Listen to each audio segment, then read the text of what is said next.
Good morning, everyone. Thank you so much for joining us on our 100th episode of Blowback Exposing Imperial Decline. So this is a milestone episode, and we are experiencing a little bit of adversity with Ben Toth on assignment, unable to join us.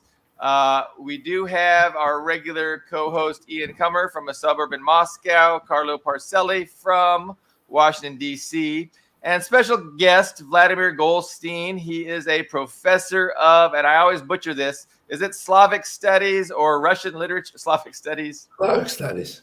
At Brown University. And he is on vacation in the south of France, and he has graciously made some time for us. But his voice is a little bit under the weather. And if you know what his normal voice is, that means it's really bad. So we're gonna try and muddle through this adversity. We entitled our program "Regime Change Venezuela Edition." So first thing we wanted to discuss was the recent elections in Venezuela, where Sunday Nicolas Maduro won an electoral victory, 51% against 44% by the opposition, the U.S.-backed opposition, and it really seems that there was a build up to that election, and the Western press was for months just claiming that all the polls showed a 70% landslide victory for the opposition party.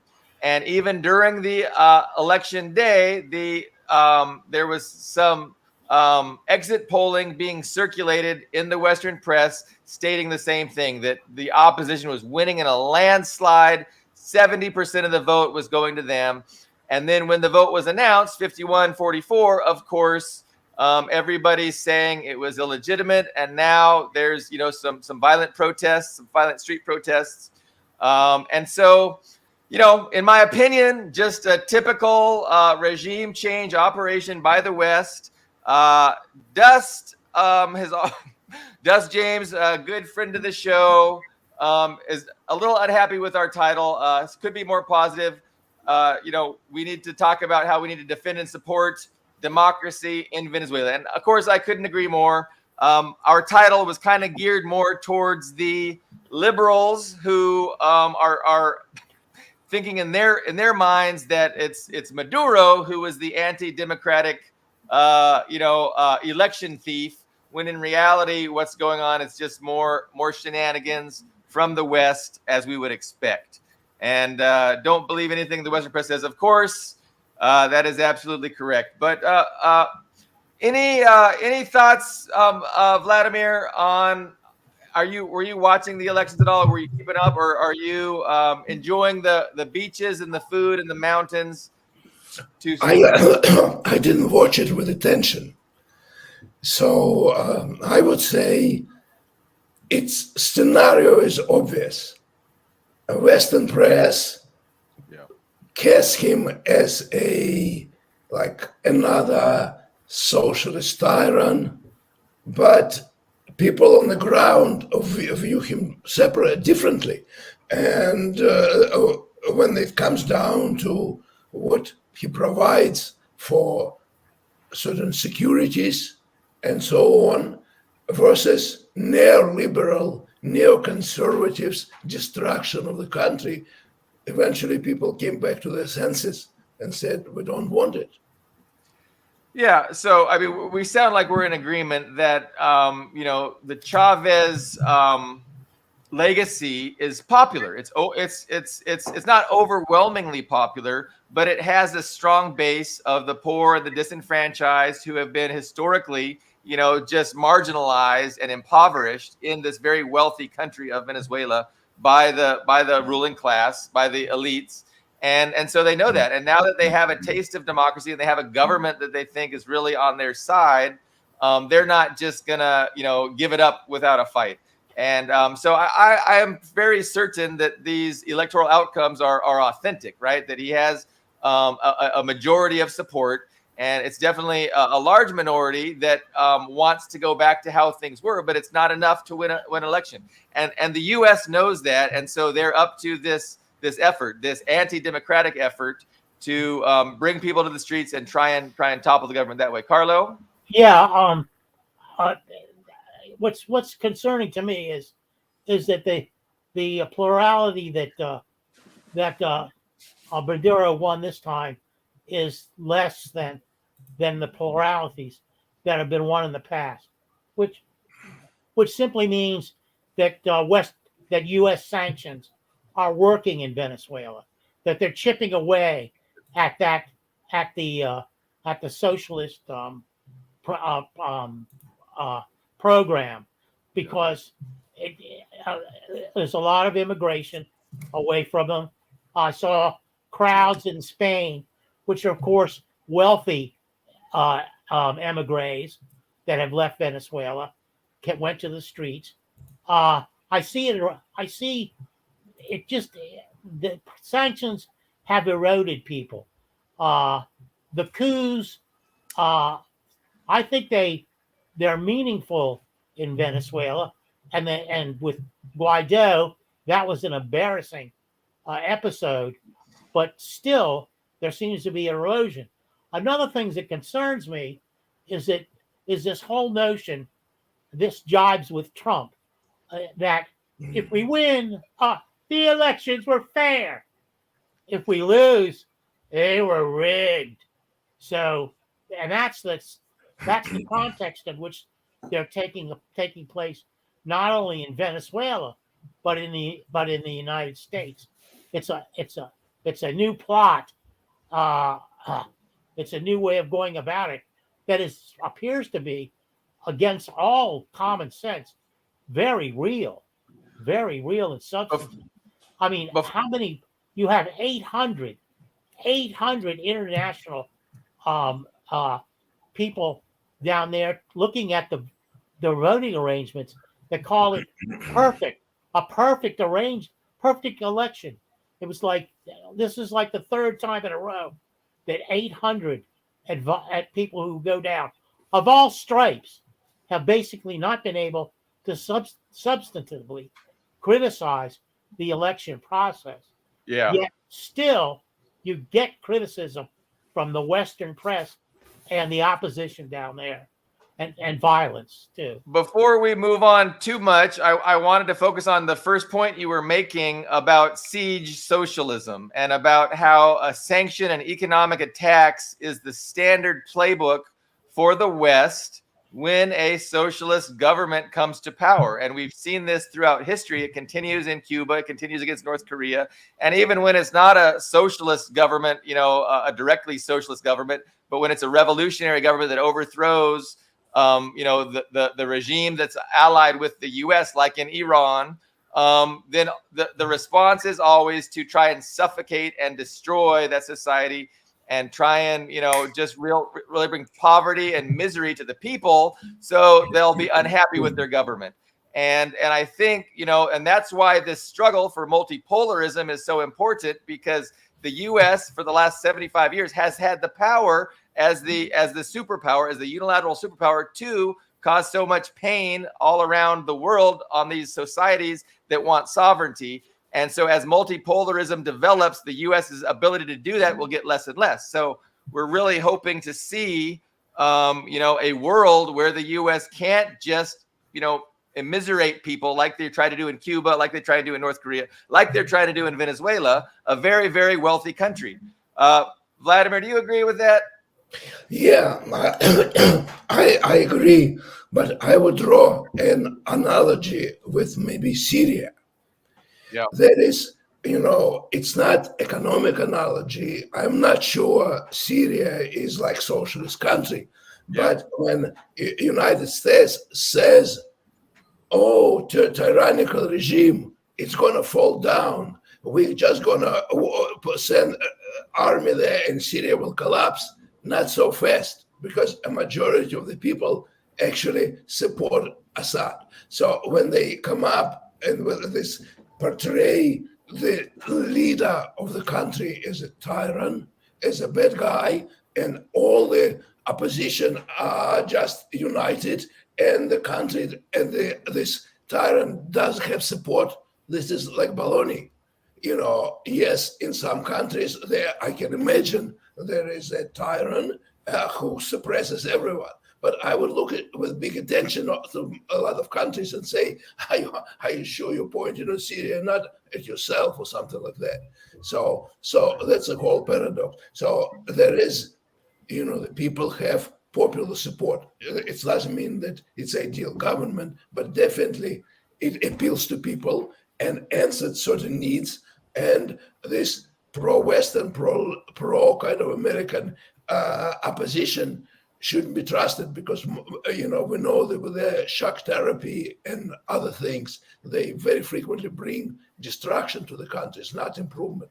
Yeah, and the fact that these governments that are under siege and that have the economic aggression against them, and even the military aggression with the what is it, the tolerant rebels, or what were they called, the good rebels in Syria, like, I mean, and to think that even after all that, the people still support their government, it's amazing. And I mean, even in Venezuela, they're being impoverished and they still support the government. Imagine how much support for their government they would have if the U.S. just left them alone and didn't try and make them miserable.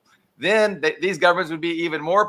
And then imagine one more step. Imagine that the U.S. actually tries to help them, gives them aid, development, and support, and facilitates their development as a society, like we do with Israel. Like, imagine if we did with what we do with Israel, with North Korea, or with Iran. Like, I mean, then these governments would be amazingly popular because the quality of life would be so much better, and people would be, have access to so many more things, which they don't have access due to the embargo and the sanctions and stuff like that. But it just shows you that once, the West is the problem in this. And, so I think, again, multipolarism is something that I think will be tremendously beneficial for humanity once the United States no longer has the ability to just cause this pain and misery in every society that they want to subvert. Right, Carlo? Well, I would add an analogy for a sec. Okay. Sure. Let's look at France. They have this popular front, right wing, Marie Le Pen. They, on the popular level, they keep on winning here, keep on winning there. Then through manipulation of their sort of political system and others, Macron keeps on staying in power, split them. So had it been happening somewhere with Russia or Putin, Americans will be all against, corrupt government manipulates popular vote. In France, nothing. Great victory for liberal voices. Right wing is how, a lot of people you talk to, they actually support them. So people support them. People hate Macron and his inhumane attitude to others, and yet he stays in power. And yet the United States never writes anything of that nature the way they write about other countries. You're suggesting there's hypocrisy, and I am not sure I'm going to agree. Of course. Ian? Yeah. Well, I would say the issue is, like Carlos said, it's a sanctions regime is erosive over time. And whatever that catalyst for the sanctions was, whether it was a revolution or just a government coming into power that the U.S. bloc doesn't approve of, eventually younger voters will just not remember that. Like, for example, Iran. Anyone under, 50 at this point isn't really going to remember the revolution or the Shah or any of that. So they're just like, well, okay, things are miserable. And it's the government's fault because that's kind of the go-to person to blame for poverty and things not being as good as they could be. So that's the erosive and the PR effect of sanctions. And the thing about, and as everybody in the show knows, I'm a huge enthusiast for democracy. I love democracy. It's the greatest system ever. The problem with democracy, with elections, is that the foreign-backed opposition only needs to win once. It's like what that message the IRA made to Margaret Thatcher after they tried and failed to assassinate her. You have to win every time. We only need to win once. It's kind of the same thing here. The U.S.-backed opposition only needs to win once. So it's just this Russian roulette every single time you have an election that they'll manage to take power that time. So you just have to do this every 4 years or however often you have an election cycle. So that's why they're making such a big push right now in Venezuela, because they got, Maduro's going to have a 6-year term. So that's a long time. And so that's why they're really doing their best to overthrow him and take power. But I don't think it's going to be effective in Venezuela. I think Maduro, the first comments he made was, "We've seen this game before. We know how to deal with it." And so I'm quite confident that, this regime change effort in Venezuela is going to fail. But I mean, you're absolutely right that, they'll get another shot at it. And I mean, they don't even have to wait 6 years, right? Like they can try and assassinate him. I mean, there's a million things that Western imperialism can do to put pressure and to try and overthrow, those governments. But, well, if you look at even at Ukraine is kind of the classic example, or what they tried to do in Georgia and what they're trying to do now in Venezuela, the opposition doesn't even need to win the election. They can try to basically get the results of the election annulled, essentially, and cause that person to flee, which they tried to do in Belarus, and they've tried to do basically every election and every vote, and what they succeeded in doing in Ukraine. If you can get popular unrest, if you can trigger popular unrest and the government fails to contain it, it can just keep spreading and spreading and spreading until it becomes an insurmountable problem. Yeah. And that's definitely the hope in Venezuela. They're hoping for a successful Maidan. Plus, it's likely that Venezuela would join BRICS in a few months, and I think they wanted to put the skids on that. The other thing is I'm not sure that Chavez and Chavismo went far enough. They let a majority of the media, a majority of the elite class continue to operate within their society, and these people had no goodwill. They had no goodwill and no interest in the people. People prattle on about how Venezuela was the wealthiest country in South America at the time, before Chavismo. Well, that was true, but 75% of the people lived in poverty, and the other 25% of the people exploited them mercilessly. And that, I think, obviously, in this day and age, you couldn't go the Castro route. You couldn't go, look, these guys are not on our side. They're going to be against us forever. So he took 200 of them out and shot them. And that was the end of that resistance. And that's endured. That revolution has endured with the vilest sanctions one could imagine, so inhumane as to be almost incomprehensibly. I mean, you couldn't consider human beings doing that to other human beings. Maybe some form of animal that lived on the planet that would do that. Some kind of reptilian monster would do that to other human beings. But they persisted. And they're constantly reminded that if they go back, for them, it's just going to be enslavement, and the bulk of the people that worked against them are going to be killed.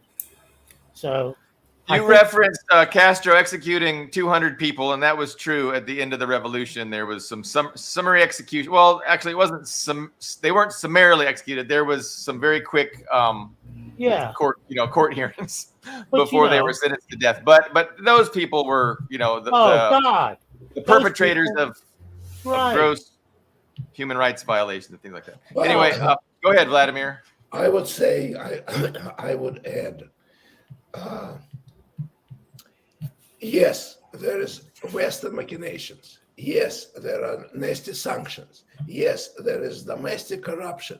But, I grew up in the Soviet Union, and I've heard all these complaints about evil NATO and interference and this and that, but it doesn't leave, the actual rulers, free of charge. That is, they need to do their best as well to conquer corruption. Corruption ultimately comes from inside.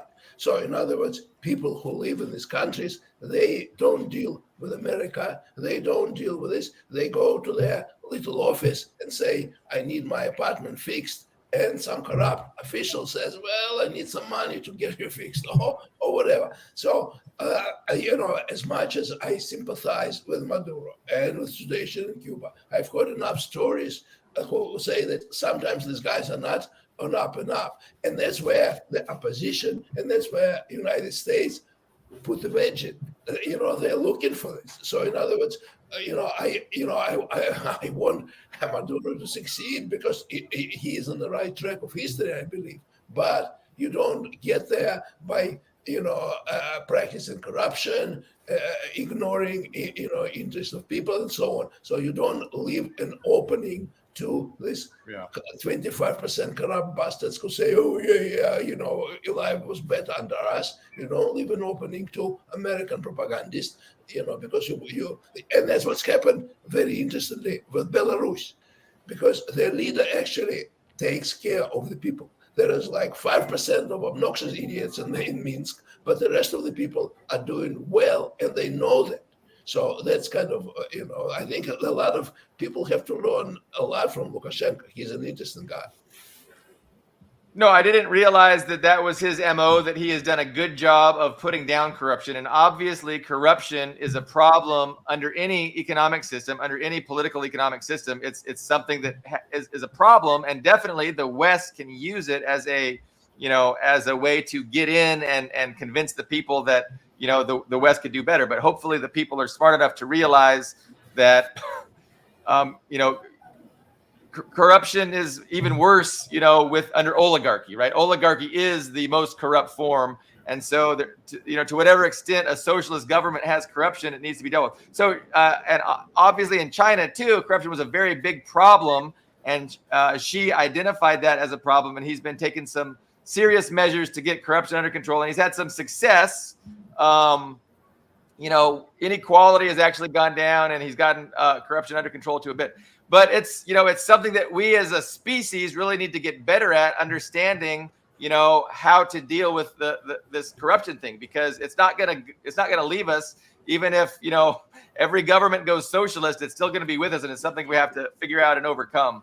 A good example will be Ukraine. They were not happy with the kind of sort of Russian connections, corruption under this kind of regime of Yanukovych, who was sympathetic with Russia. Now they got 10 times worse. People who are wealthy, they pay their bribes. They go to Poland, they go to Germany. Poor people who have nothing to gain from this regime, their children sent to be killed into this kind of meat grinder. It's corruption from the beginning to end. While every place I go, I see, I talk to people who are these yachts are. Oh, these are like Ukrainian oligarchs. Their countrymen are being killed, and they're just everywhere. What do they call them, Carlo? I'm trying to. They're like the battalion, the Monaco Battalion. Monaco Battalion, yeah. Yes. Multi-billion-dollar yachts. Well, the thing is too, and that's a good point, because what Vladimir was saying is that there are legitimate problems with these governments. So it's not that's illegitimate to oppose them, to say, hey, there's problems that this government is not fixing. The problem is that, that's a hairline fracture in that political system that foreign influence can capitalize on and exasperate until it breaks. You can see that in Russia, to when Putin replaced Yeltsin and cleaned up a lot of corruption. But you can still see even now, there's still layers and layers of corruption. And then this war was a catalyst for cracking down on the remaining corruption. You can still see there's a lot, with the Crocus City Hall shooting, they cracked down on corruption in the migration police. With the reconstruction efforts, like in Mariupol, there were several people so far arrested for corruption, just stealing funds that were meant to rebuild. So those recent events have been a catalyst for cracking down on more corruption. But you can see that if you're a person who has bad roads, who is trying to get, say, a permit to do something with his house, and he can't because of corruption. You're supposed to bribe, with a lot of those, especially with more lower income. And the problem is that it's not an easy problem to solve, because one of the easiest solutions to reducing government corruption is to just pay everyone properly. If you're making a decent wage as a policeman or as a bureaucrat somewhere, you're less tempted to take bribes. So if everybody's getting paid crap, they're going to supplement their income in some way. And so the government can't just simply say, "Oh, we're going to get rid of corruption. Corruption is bad. There's no corruption allowed." That by itself is not a solution. Well, it is difficult. It's a difficult problem. What we discovered on this program, basically through our libertarian friends, who are very naive about good and evil in the world.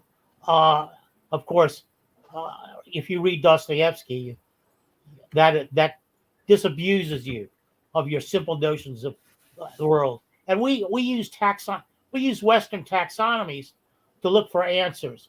And so we have the political dimension to fight corruption, the economic dimension to fight corruption. But there's also one far more complex. And that's the psychological dimension to fight corruption. Just who will become corrupt, and deciding which people in a culture and what kind of experience will require they become corrupt. Like with the economic, there are people who generally wouldn't become corrupt because if they had access to enough of the necessities of life. Yeah. So that's a dimension too.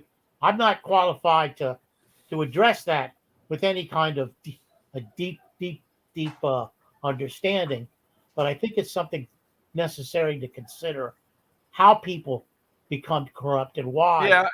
And you mentioned psychological, but I mean, it's cultural too, like a culture of corruption. How do you turn a culture of corruption into a culture of, law abiding and doing the right thing? It can't be easy. And then I want to point out corruption is just one axis that the imperialists are good at, getting into and causing a split within a society. So corruption, but there's also, religious differences, language differences, cultural differences. I mean, the West is just really, really good at identifying, cracks in any society and exploiting those cracks for all they were. And corruption is definitely one of them, but there's a lot of other ones too. And again, that's something that as a species, we have to recognize these tendencies and do our best to make sure that, the West isn't successful at doing that, but it's easier said than done. Yeah. I would say where the West succeeds is targeting like key individuals, and kind of corrupting them in their particular way. In like say in Russia, in backward regimes, corruption means bribes. I still kind of totally fascinated how Americans during the Cold War and after, how they managed to seduce all the ruling classes, all the elites of France, of Germany, and got them to dance to this NATO tune. Because, for a while, Germans were so much against the wars in Europe, against this and that. Now all of a sudden they just all jump into this kind of American tune against Russia, against this and that. Why? Because, Americans didn't bribe, some kind of, Hans or Jürgen here and there. They bribed, elites inviting them to teach at the universities, inviting them, giving them fellowships. And then all of a sudden, these elites are writing in a particular way and convince Germany that, well, it's America actually won the war. and America was fighting against Nazis and communism and Stalin and this. And all of a sudden, Brits and French think that America liberated the world. And sort of, and that's a sophisticated corruption based on propaganda, on targeting particular people who matters. That's what they do in Russia with, today's elite and intellectuals who just they give them grants, and this guy sort of keep on writing particular angle, and that's sort of skillful corruption. Plus, to get back to Venezuela, with both Chavez and Maduro were accused of drug smuggling. Now, it was through their military.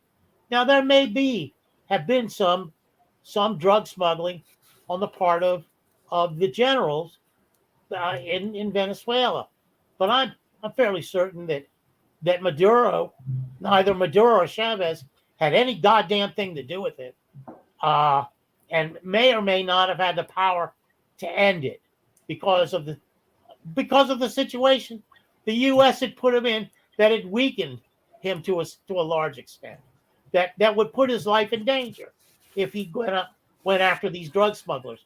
And I wouldn't have put it past the CIA to be behind the drug smugglers, just as the rush to be behind the drug smuggling in Honduras when they ran Zelaya out and that sort of thing. That's what the CIA does, but they use it rhetorically too. They use this notion of corruption, the U.S., the CIA, as a pretext, as a justification. Yeah, rhetorical weapon. It gets very, very complicated, and with your liberal friends, Billy Bob, it's very, very effective. Oh yeah, they're idiots. No, they're true believers in the Western press. Anything they say, they're gonna accept as gospel. But I wanted to focus on what Vladimir was saying. I mean, it's just such an interesting, approach to imperialism. How the West kind of does a global brain drain, brings people here, indoctrinates them, and then puts them out in power in these other areas. I mean, that's just a definite phenomenon that is intrinsic to how the West has been able to maintain their global empire, for almost 75 years. And again, that's one of the things we need to understand, appreciate, recognize, and come up against somehow. We have to get people in power in other countries that are truly interested in benefiting their own societies, as opposed to just putting in the policies that benefit, the Western corporations. But there was a great book on that by who was that one guy, the economic hitman, by what's his name? Yeah. Well, I want to touch on what Vladimir was saying about how much Europeans got on board. He was talking about, after the Cold War, or during and after the Cold War. But I want to comment on, there was a shift like that recently too. Europeans were not completely on board with the whole, I'd say the latest revisal to the New World Order, if you will, after 9/11, Bush wanted to invade Iraq. They wanted to invade and occupy 7 different countries. And there were a lot of European countries Britain, of course, Tony Blair, of course, was totally on board with it, but France, notably, Spain, notably, Germany kind of wasn't into it either. And now, there was a lot, and they would pretty openly complain about, they didn't actually oppose it in any meaningful way, but they would complain loudly about the USA being too aggressive. They would pretty openly say that. Now look at the dialogue now. No one really says that. I actually see them justifying it. With regards with Iraq, there wasn't any benefit for France in that one. But I think with Ukraine, I think all of Western Europe was promised the spoils of Ukraine and Russia. It's like, hey, you guys get on board with this because there's going to be a big payout for all of you. So they were on board. But with Iraq, there wasn't really a payout for Germany or France. And so they were happy to, oppose it on nationalist interests and saying, hey, that's an illiberal thing you're doing. That's not a liberal thing. And we're liberals. But then, of course, if there's something in it for the liberals, like they get to divide up the natural gas that is in Russia after we overthrow Russia and put in our puppet government, well, they're all for that. And they thought they could do it too, I think. Would you agree with that, Ian, or would you? Yes, well, I would say there's a psychological and cultural level to it too. I mean, Europeans do a really good job of pretending they have this whole pan-European project going on and they're all just one big happy family. But I think if you really look at them for more than 5 seconds, you really see they hate these different tribes of Europeans hate each other just as much as they did 100 or 200 years ago. I mean, I don't look at, the French, if you split Europe into those quadrants like Western Europe, Northern Europe, Eastern Europe, Central Europe, Southern Europe, I don't see love and affection. They just they put those differences aside against common enemies. So I'd say Russia is that common enemy that gets them off each other's throats for a few seconds too. And they don't mind being subservient to the USA if the USA presents itself as a leader against a common enemy. I think that's what's happened here. It's actually a feudalist. I'd even say it's some sort of neo-feudalist mindset. You don't like bending the knee to someone, but you'll bend the knee to someone if he promises to take care of the common enemy. Would you be in agreement that there's a class dynamic to what you're describing, where it's the ruling capitalist classes, the wealthy elites of these countries that are willing to put their differences aside in order to go after a shared enemy who represents a threat to their specifically, their class interests, to their share of, political power, their share of the wealth. So socialism definitely seems like it represented a threat to that. And I think just, a good nationalist, strong government also represents a threat to these oligarchs. And I think the oligarchs in Ukraine saw what Putin did to the oligarchs in Russia, and they said, fuck no, we don't want that in our country. But okay, you were about to say something. Yeah. So, you asked me a question, so I could answer the question for you, or you could answer it yourself. But I'll just keep answering then. Ian. Right. But I would say yes and no. So there is, I guess you could even call it a cosmopolitan class versus globalist class. I would say it's not new either. Like how aristocracies would see rapport with each other, or even if you could look at the Dumas novel, Three Musketeers, you see those guys get along with their English counterparts. No one consider, they're literally conspiring against their own government to not embarrass the queen, right? And they're literally conspiring with the enemy, but no one saw it as like treason. It's like, they had the, in their mindset, that class oriented mindset, they didn't see any problem with that. So I think there's something like that going on today. I think French and British and German and American elites see more rapport with each other than with their own citizens. I think it's gotten a little more extreme since then. I would say these people actually hate their own citizens. I mean, I look at the Kamala Harris crowd, I look at the Macron crowd, and I see, hatred. They hate the average Frenchman. They hate that average white rural American. They literally hate them and want to hurt them. I think that's fairly new.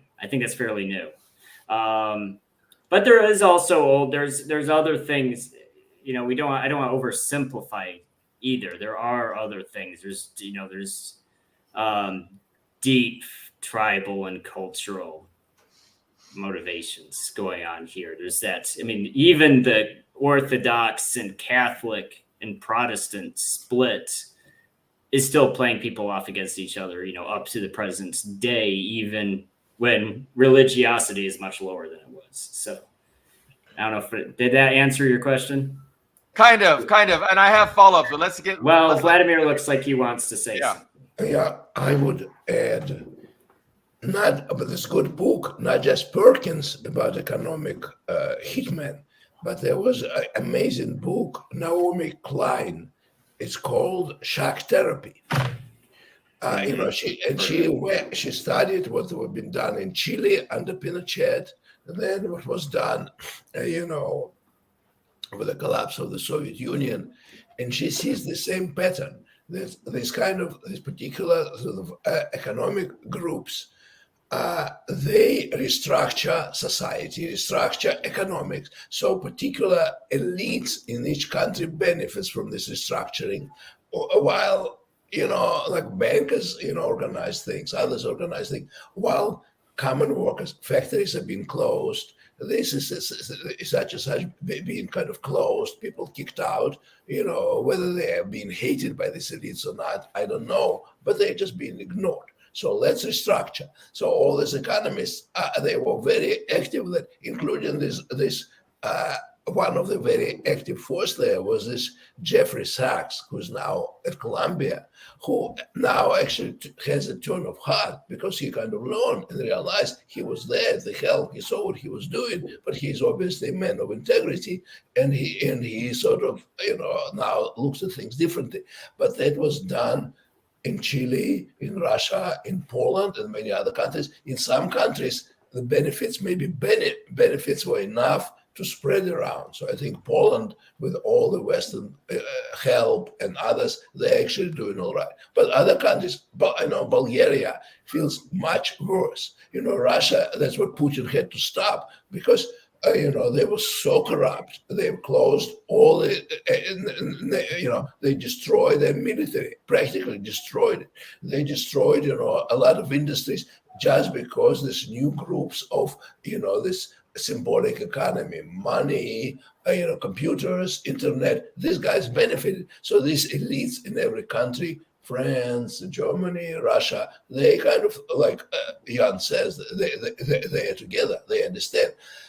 What happening, and I think that's happening in right wing in France, and there are certain movements in Austria and Germany, is this right wing actually represent not just people, but maybe native local industries which don't want to be restructured and destroyed. They don't want to buy things from IKEA or from the big corporations. They want to have like local businesses.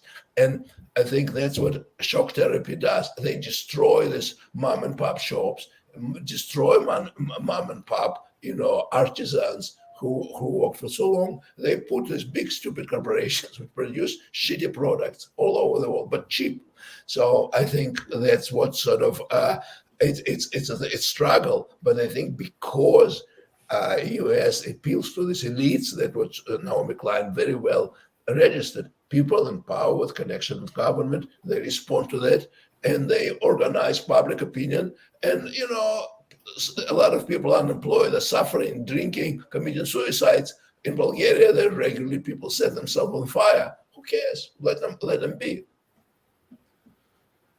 You brought up Jeffrey Sachs, and of course, Jeffrey Sachs defends his legacy, and he says he was really pushing hard to give Russia the economic support that the West gave to Poland. And he says he was shocked and angered when the decision was made not to give Russia the big economic support, and I think probably billions of dollars in direct foreign aid that was given to Poland to help stabilize things was denied to Russia. But no, Sachs, he was just a naive liberal because he was a true believer in liberalism, and he was a true believer in the promises that the U.S. was making to the Soviet Union, that we're going to have peace. If you break up your empire and break up the Union, there will be peace with mutual prosperity, through mutual prosperity. And it was just a tactic by the West of conquest. It was a strategy for conquest. And and I think people like Sachs were dupes. They were the foolish the foolish believers that went along with it and were participated in it and didn't realize what it really was. And they were true believers in the lies of liberalism. But so what was the other thing you were saying about the like attention among sort of capitalist class, if you right? No, exactly. And so the global finance, the big finance against the industrial elites. That's one way of it. And then you got the petite bourgeoisie, like you were saying, the family businesses.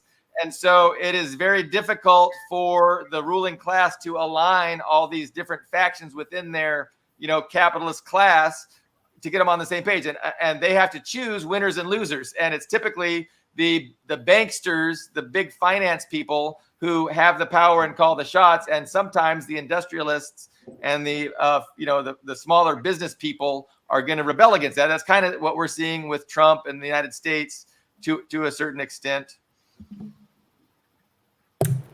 I wanted to address one of the comments in the put it up. Comments. There's a couple of comments here. So one, I'll bring up this idea, that right-wing super patriots also hates the people. Well, no, I'm sorry. I mean, that's very popular now, and I would say it's popular on both sides. Like if you say something bad about one side, like some people feel obligated to say, well, the other side is just as bad. Well, not sometimes, yes, sometimes, but it's not automatically true. And I would say the reason this statement that, right-wing nationalist guys also hate the people.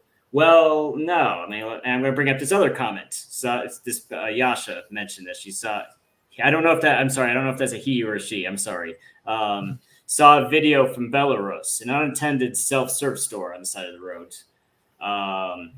That's a high trust society that you can just put stuff out on the side of the road and be confident that it's not going to get broken and stolen. And the reason I say why globalists, thank you, Yasha. I just wasn't sure. I apologize. But globalists actually hate the people because they want to, with this combination of what I call forced equilibrium with more impoverished neighbors, just breaking down society itself. So you can't even put, in the USA now, you can't even do that. It just gets robbed. It looks like American cities look like a war zone, literally. I can't look at that and say that's not coming from a place of hatred. They actually do hate us. So that was my thoughts. Look, I mean, what you're doing is you're describing class struggle, right? And you're describing how the elites are interested in keeping the people exploitable and disenfranchised from the political system. That's what their interest is, and that's how they operate, and that explains their behavior. They don't want to empower the people; they want to keep them exploitable, and they want to exploit them. Now, in the imperial core, of course, they have to placate them. They have to offer them a better quality of life than they offer the exploited, people that live in the exploited colonies. But for the people in the exploited colonies, the gloves are off. They can exploit them to the fullest extent. And we see that in the misery and poverty in Central America, South America, Africa, Asia. And that's the behavior that the world is resisting and waking up to, and they're saying no to.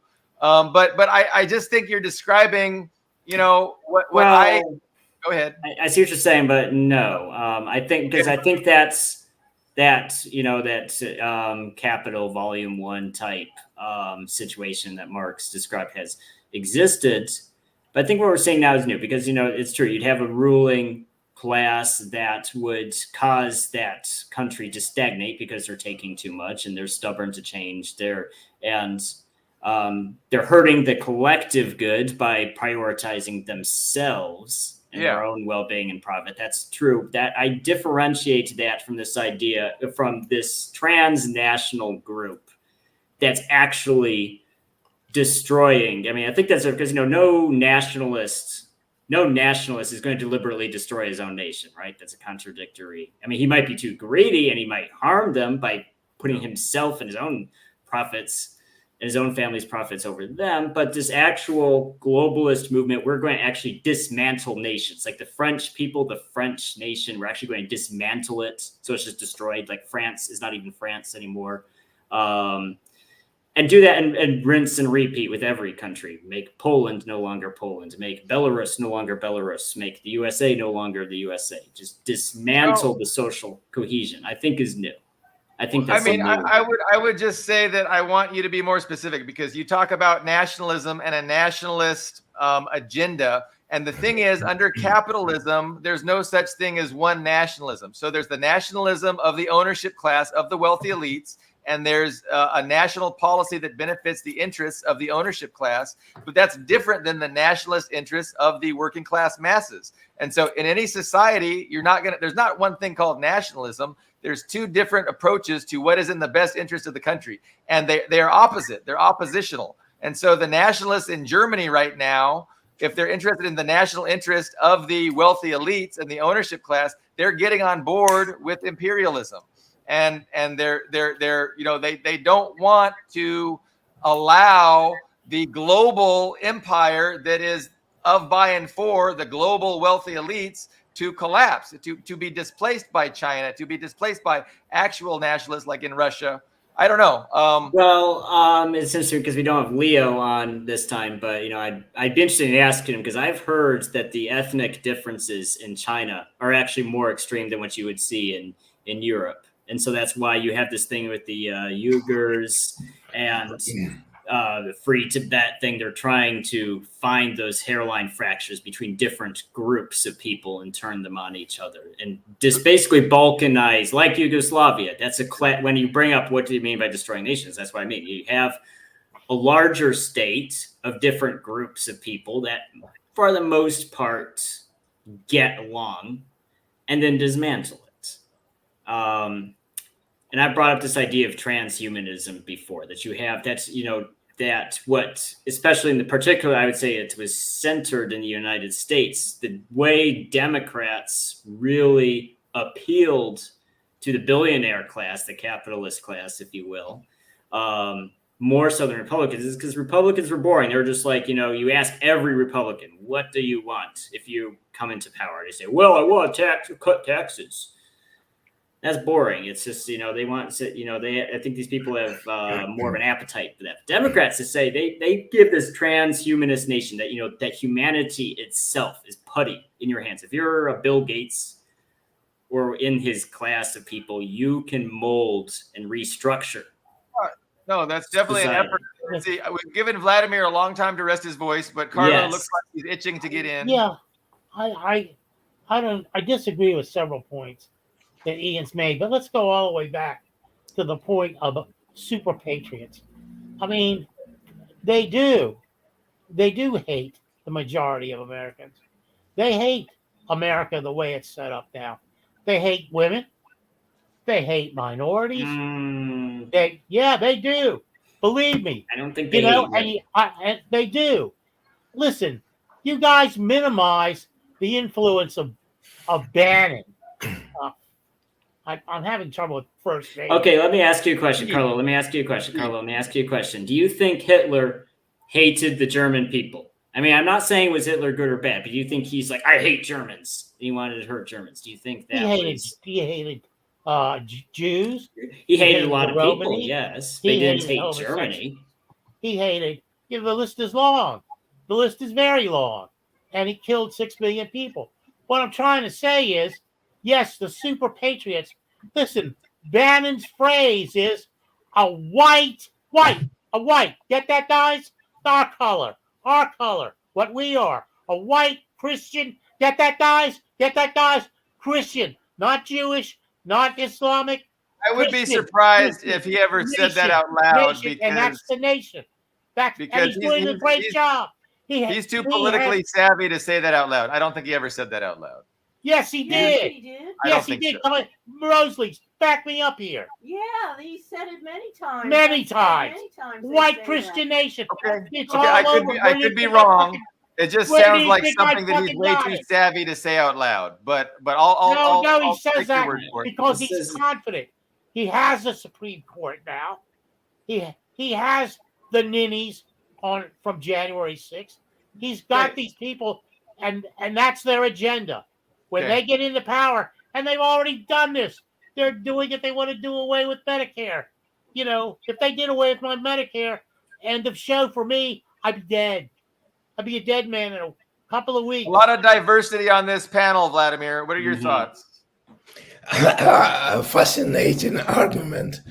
I don't know. I would agree with you that probably in arguments like that, class issues are very important.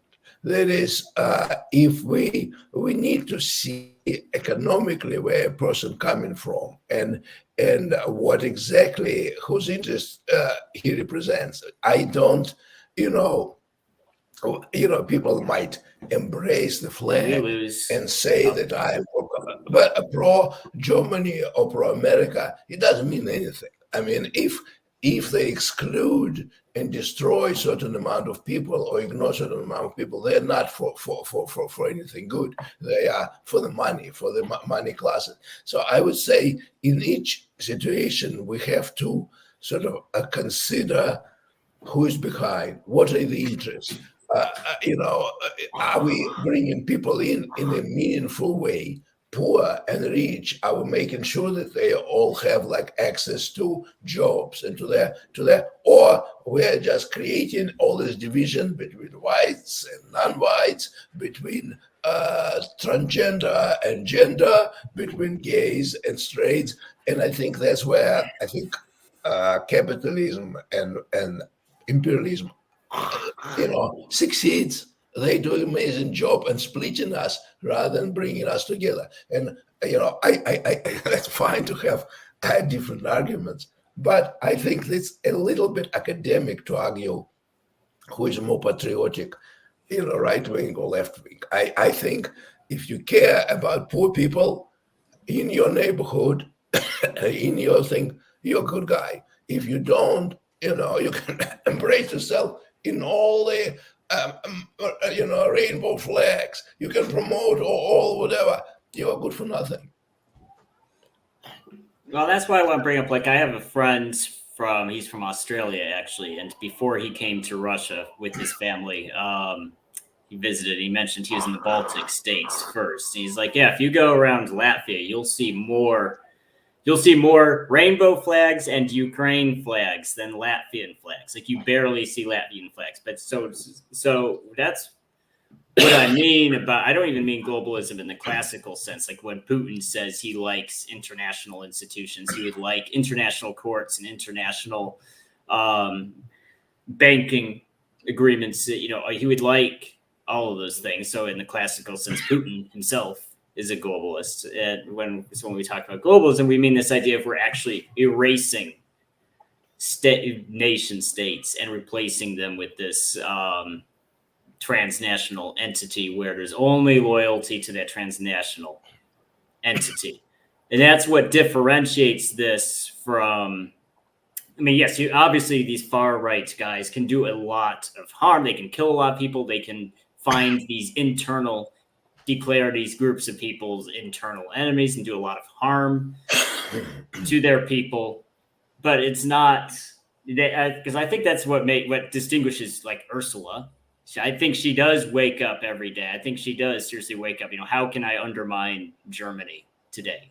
I think that's really on her mind. It makes her happy when she sees Germany being undermined and by this global. So can we agree, maybe not, that globalism is just a way to say imperialism, and we've just known it as imperialism, and right now the only imperialism that really exists is Western imperialism, and it's headquartered in the United States, but it's got all these very powerful vassals, and that's what the transatlantic alliance is, and that's what NATO is. It's these Western countries that are working to further the interests of the wealthy elites, particularly the Western wealthy elites, the financial elites, the banksters, and to a lesser extent, certain, industrialists, and it's the billionaire class, and that's who the empire serves, and they're not interested in allowing governments they don't control, like the Communist Party of China,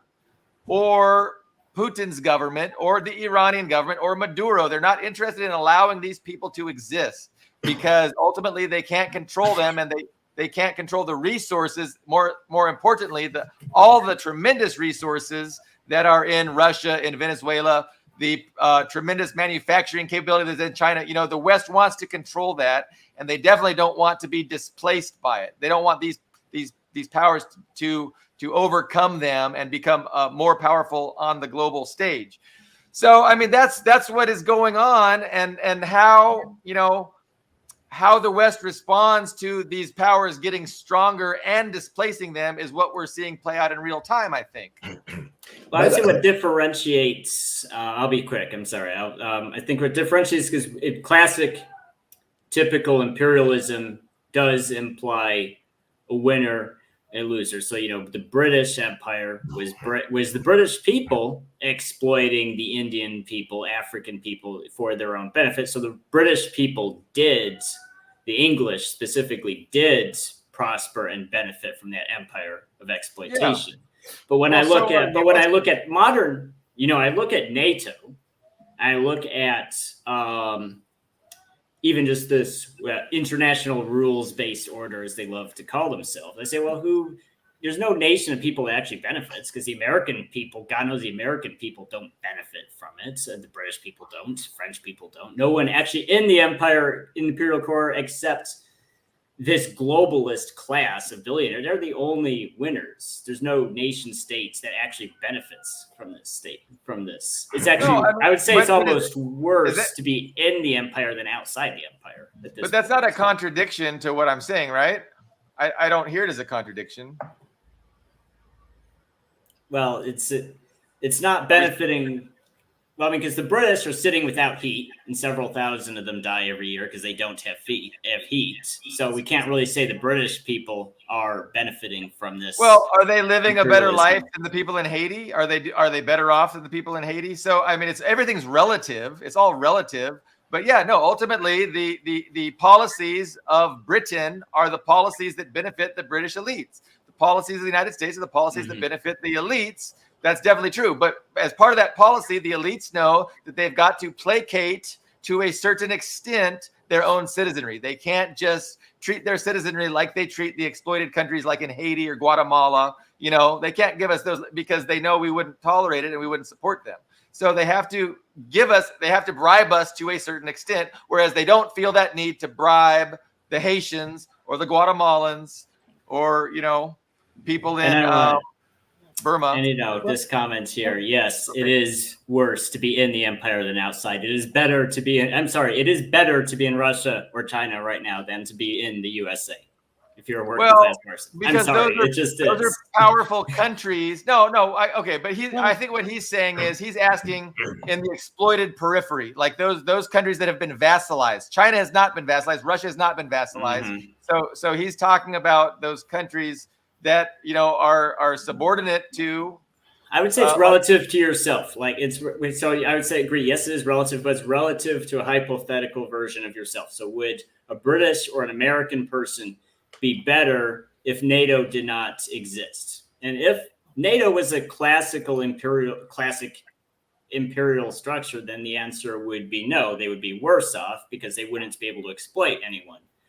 But I think it's actually the opposite. If Britain and the USA were not in NATO, those people would be better off because they wouldn't be sucking their economies dry to enrich the ruling class in Ukraine and Taiwan and these other. That's what I'm saying. So that's what differentiates it.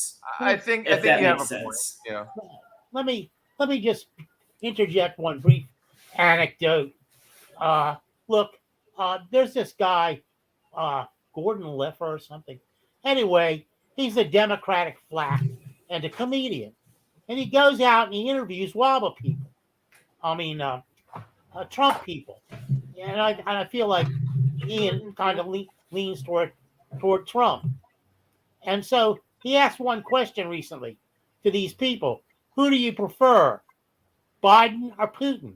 And of course, everybody preferred Putin. Mm-hmm. So, and then he asked them why. And they didn't have any coherent answers. Not one, none. could answered with the Maidan coup.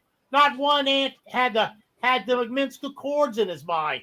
Not one of them had the fucking Istanbul Accord in their mind. Not one of them knew anything about the Donbass, nor mentioned it. None of them. All they mentioned were these stupid Biden. He's really a doddering old man, and I like or something like that. They want somebody that's strong. They want a strong leader. He didn't make any. They didn't make any coherent sense. Now maybe they edited out those MAGA people that actually knew, but the ones they had on the show knew nothing. Knew fucking nothing. So what about Vladimir? Can you speak to this? I mean, I would call it the uselessness in saying is the Republicans better than Democrats or the Democrats better than Republicans? Like, I mean, is the left's culture better than the right culture? Like, to me, I want to kind of avoid that whole discussion because it's pointless. That's not the discussion. Okay. I mean, if that's the discussion, then you just chalk it up to media control. At the level of media, those MAGA people are controlled. That's what they get from Fox News. What do you think, Vladimir? I would say something important. We started with this sort of global, say, American driven imperialist elite having shock therapies and controlling, different countries like Chile, Poland, this and that. And here's a paradox. Let's go back where we started with Venezuela. U.S. feels very well the weakness. So if Maduro's corruption allows some opening and bring opposition, they will do it. The same thing, people who are opposed to this kind of maybe American-dominated imperialism very frequently are nationalists. They are nationalists. But these nationalists shouldn't open the door to American elite to manipulate them. Even when the nationalists start saying that only whites and let's get rid or whatever, they just destroy themselves. So I understand where Jan is coming from. The nationalists should say, I want my people have job, have this. I don't want bankers from Washington come over and destroy it. But this is a legitimate argument. But if they start arguing, I don't want Arabs, Jews, blah, blah, blah, they just undermine themselves. And that's precisely where this global things, they come in and they just, like Macron, that's what he's doing in France again and again. Oh, you want this way, racist, blah, blah, blah. And he stays in power doing a Washington agenda. That's what happens. So can you repeat that? So Macron is stoking identity politics and racial divisions in order to stay in power, essentially, is what you're saying. Yeah.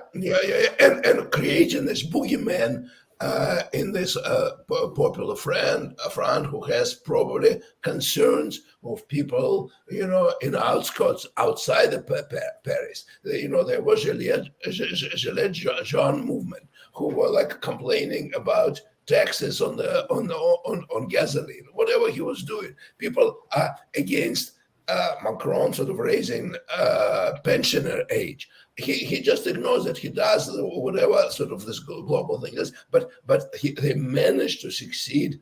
They immediately defang any kind of nationalist movement because once again, nationalists, unfortunately, like you said, once again, this is not an either-or situation. It's a neither. Macron is stupid and evil, and very short, like me. And but we know what Macron is. But what would Le Pen do? Oh my God! They're both wrong. Two wrongs make two wrongs in this case. That's all you got. You got to go against it all, baby. You can't make these, Le Pen, Trump. Fuck Trump.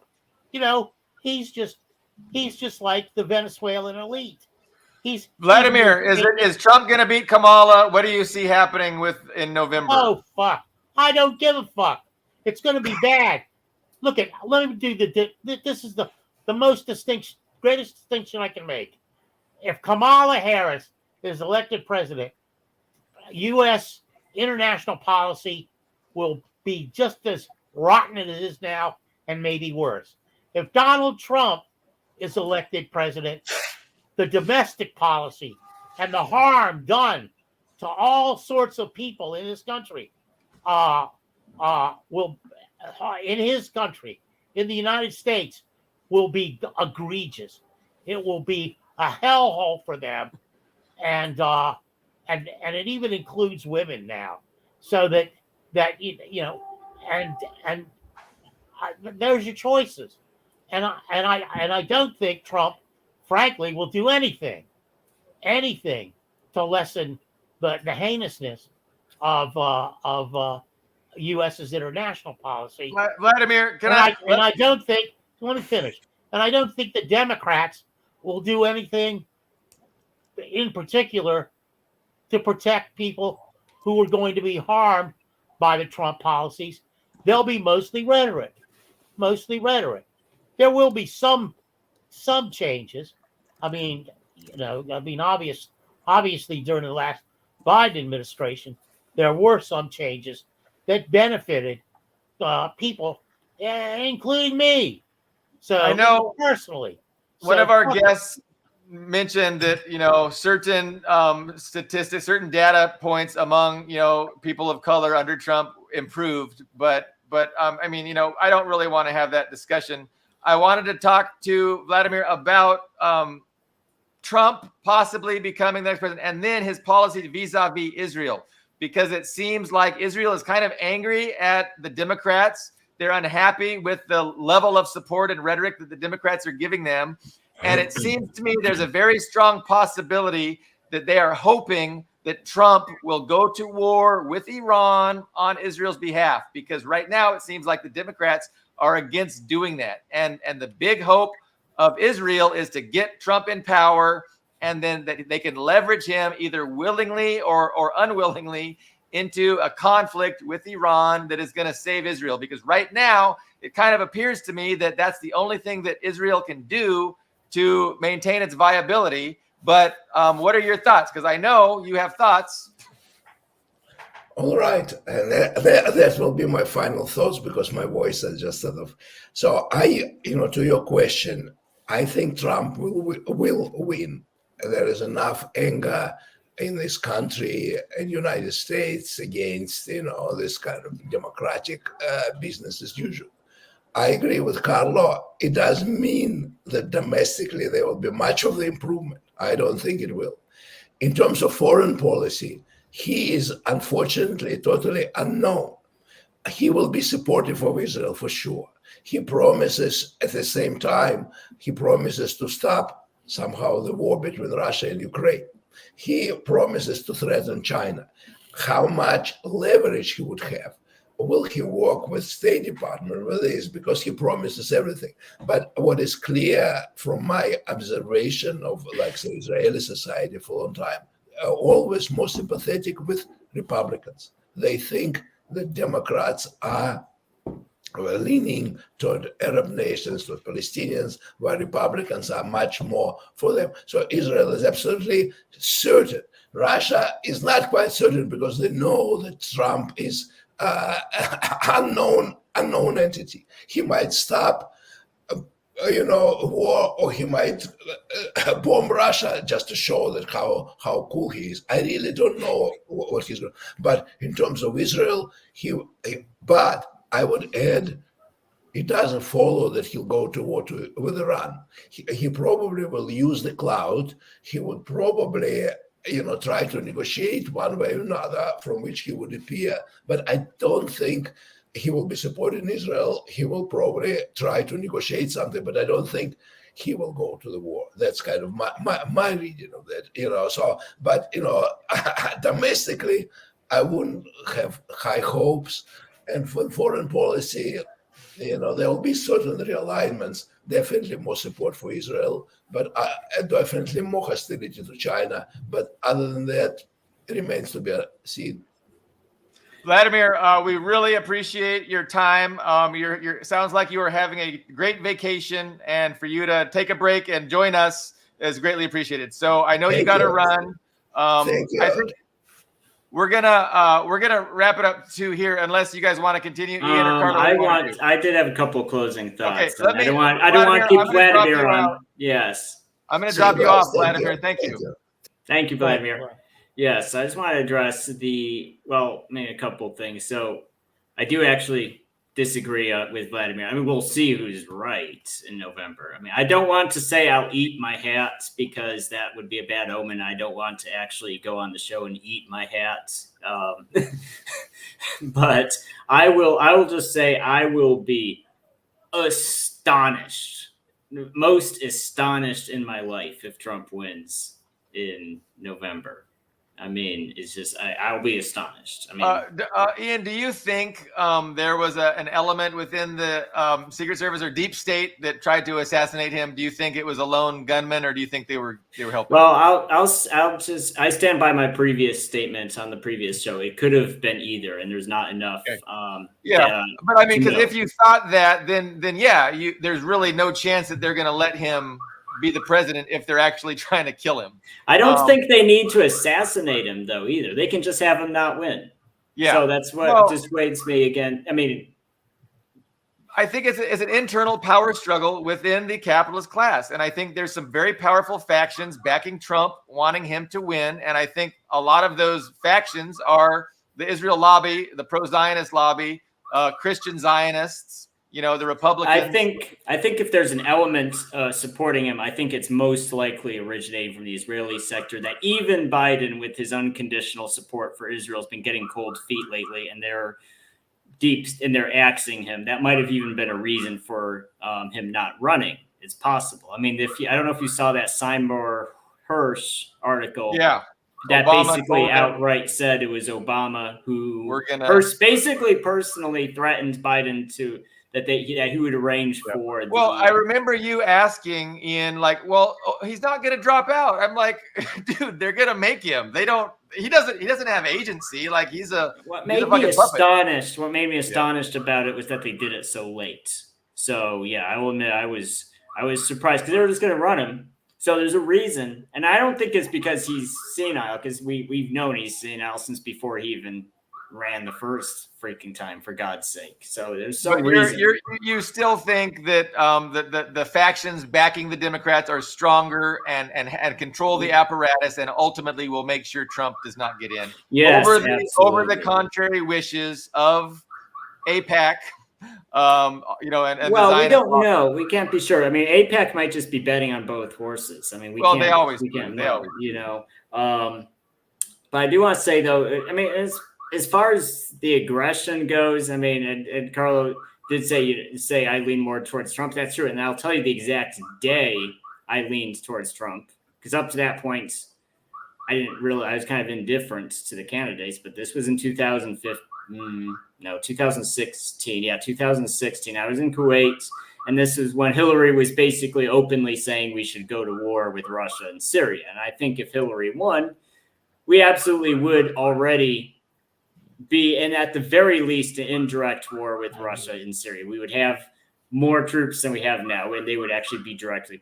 I think we would have that World War III scenario would have happened 4 years earlier. And that's why I think Trump's not going to win, because Trump represented a 4-year break in that plan, because Ukraine, because the second Biden took office, they immediately started beating the war drums for Ukraine. So I think the war with Russia was because Trump was sitting there in that crucial spot, because there are certain things you can't override the president on. You have to get his blessing to a certain extent. So I think what we saw in January of 2022, 2020, 2021. I'm sorry. When Biden took office, that's what was planned for January of 2017. With Hillary. was going to go to war with Russia, but then with Trump sitting there, they were going to pull the trigger on Ukraine. They were going to precipitate. They might have Russian pulled it in Syria. response. What happened to Ukraine might have ended up happening in Syria,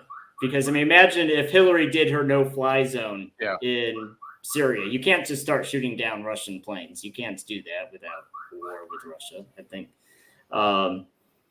So, we have to look. I mean, what I ask everybody to do is just look at the scale of things. Which is worse, these domestic issues or World War III? Because in my mind, World War III is worse. And we get Kamala Harris. I think World War III is very likely.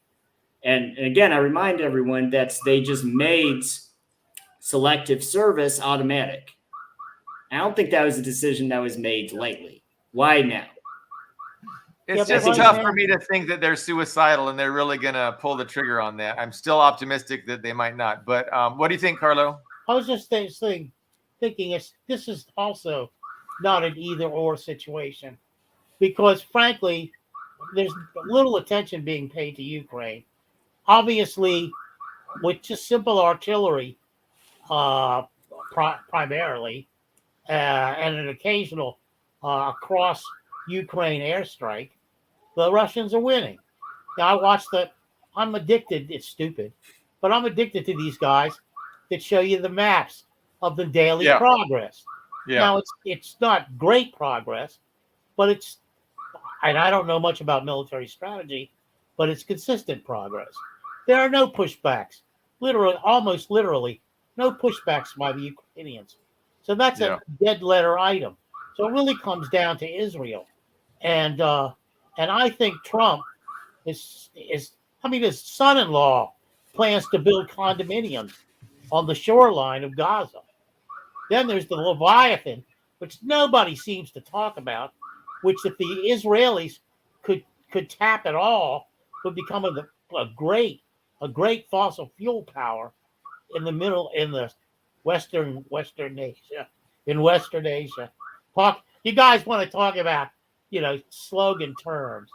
Now we've gone from Middle East, which I've known my entire life, to Middle Asia. But West Asia. But I don't think these things can be kind of easily unraveled.